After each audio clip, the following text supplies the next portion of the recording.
paGTV. Pano tine murume aita mashura nemiti. Sangana nevatariri vedu paGTV. Ndinofara kusangana nemwi pane ino nguva makadiwa matende. Ndiri pangu nemakadiniwo. Ndinofara. Zvizivisei kuna vatariri vedu. Inonzi Christopher Mutetwa, ndinogara muno muchibunji, muchipinge, muZimbabwe. Ndiri kungoita zvemiti izvozvizvi. Ndiri kuona shuwa murite shura nemiti. Chii chamungatiudza maererano nebasa renyu ramunoita?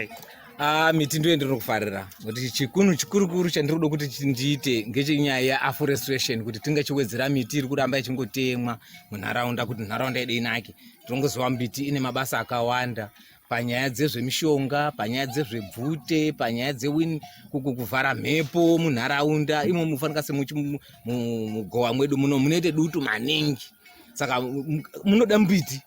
Ndizvezvi mwakutoita dambudziko remhuka dzakungotenderera inyaya yekuti hatina miti iri kutemwa, mhuka dzoshaya kuti dzogara papi. Mwana nguva yakareba sei muchiita mabasa?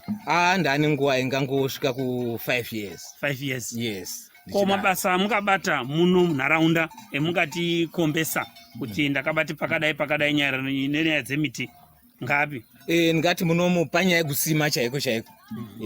Pane vanhu varongouya vachingotengawo miti iyo iya. Nekamaruwa kari pasi-pasiwo zvakaita fanika semuflamboiti yamuri kuona iyi. Tine mabougainville yamuri kuona ari papawo. Tine good morning, chimwe chimuti chanchino good morning chiri panapa ichi. Okay, this one.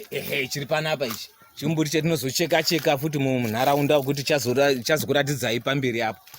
Iwu makashiya muti wakanaka panyaya yehuni nenyaya yebvute ende hautete zuva ifanika semugowa munomu. Wakabaanaka mbuti hautyisi, haudi mvura yakawanda. Maererano nenyaya yekuchengetedzwa nekusimwa kwemiti, takabatana netsika nemagariro dzedu. Tinoziva kuti this week tiri muculture week. Chii chamungatiudza? Nyaya ndingekutaura ngekungoti mimbiti upenyu, hanzi mumbuti mupenyu. Saka zvinobva pakugara kwatinongachiita nemishonga imweni mizhinji ndopeinobva pona apapo. Saka kuichengetedza kwatinongachiita iko kunoku tiri kutochengetedza upenyu muculture week imo munomu. Saka mimbiti yakakosha kuti tiichengetedze. Tsika dzedu dzechivanhu dzechindau pane zvedzinotaura here maererano nekuchengetedzwa kwemiti? Zvakanyanya, nokuti tsika dzedu dzechindau tinonyanya kutoshandisa makwenzi, ndotinonyanya kutoshandisa nzinde dzatinoshandisa pangava pakurapa mwana akazwa nhova, tinoshandisa makwenzi, ndiwo makwenzi acho iwawa.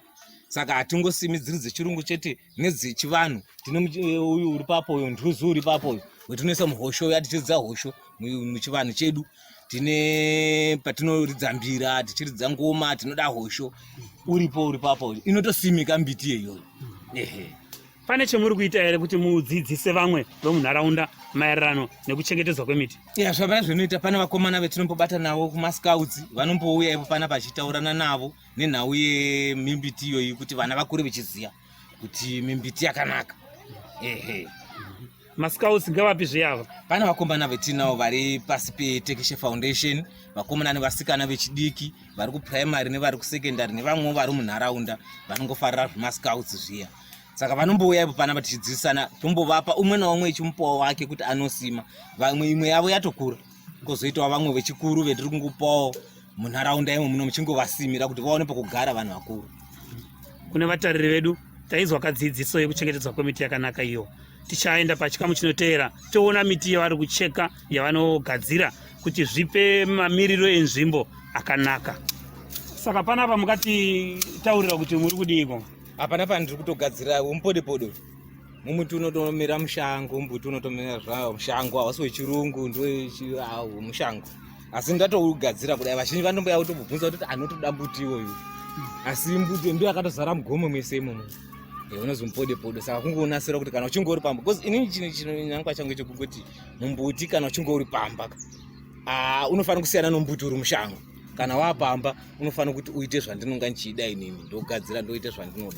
Fanika seiyoyi. Saka apa muri kudesign chii apa? Apa ndiri kungotarisa ndingototi hangu handikagadzira kakateka tebhura, kakateka chinhu zvinonga ndangoda, zvinonga ndangofunga nguva yacho. Kana kunyora chaiko ndokwanisa kungonyora. Ipapo ndikada kungogadzira kuti ndinyore zvendoda kunyora ipo, ndokwanisa kunyora angava manamba kana kuti mavara. Kunyore mavara kunyora chaiko chazokuratidzai kune kwandakazviita. Makazvidzidzira kupi? Izvi zvakangouya zvinongouya musoro mwangu, nekuti ndikatarisa chiro ndingoti no, regai ndichidaiki. ndichidai chingouya hapana pandakambosvitsa muti wobva wanyora muti chai kwakutonyora kana house number chai tinokwanisa kunyora vadonyorwa mahouse number kana panga pachikoro kunyora Rimbi primary school established in 1955 zvokwanisa kungoitika izvozvi tinokwanisa kungonyora mavara iwawo kana kungoisa mashepu muzvikora kuti iyi ndo rectangle iyi triangle iyi chini zvichingoonekwa zvine zvazvinoronza kudai. Saka ndeimwe miti ndozvinoita yandinodoneta muzvikoro especially fanaka zvakaita iyi takaidoneta paNational Tree Planting Day. Musi wacho tikangofunga kuti hano mbiti ndombodini ndombosimira pachikoro ipo pano kana kangoisa iri 10 iripo panapo naizvo zvinongoya chikuitarisa chikuikata.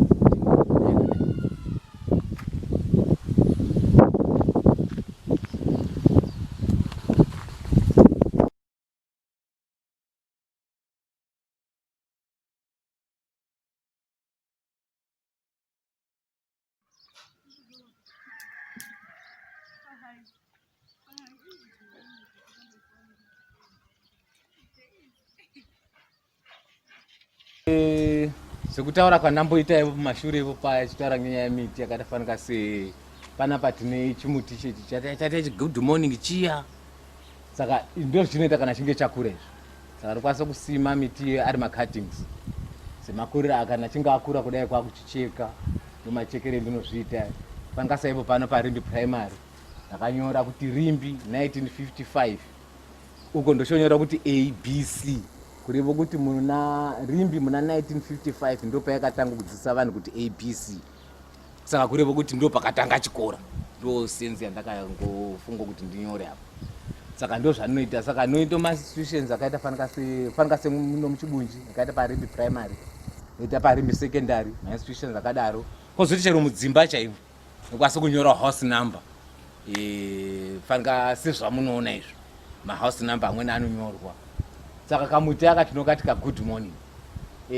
Varara kuti good morning rinobva papi? Rinobva pakuti kamuti aka kanoda mvura zvakanyanya kunyanya kachiri kutanga kukura kichikura ngoti kana kakashaya mvura kanori kwangu mujuru kobva katodonha kakadini kakagoita green kudaro. Saka kanzi ka good kanoda kudiwa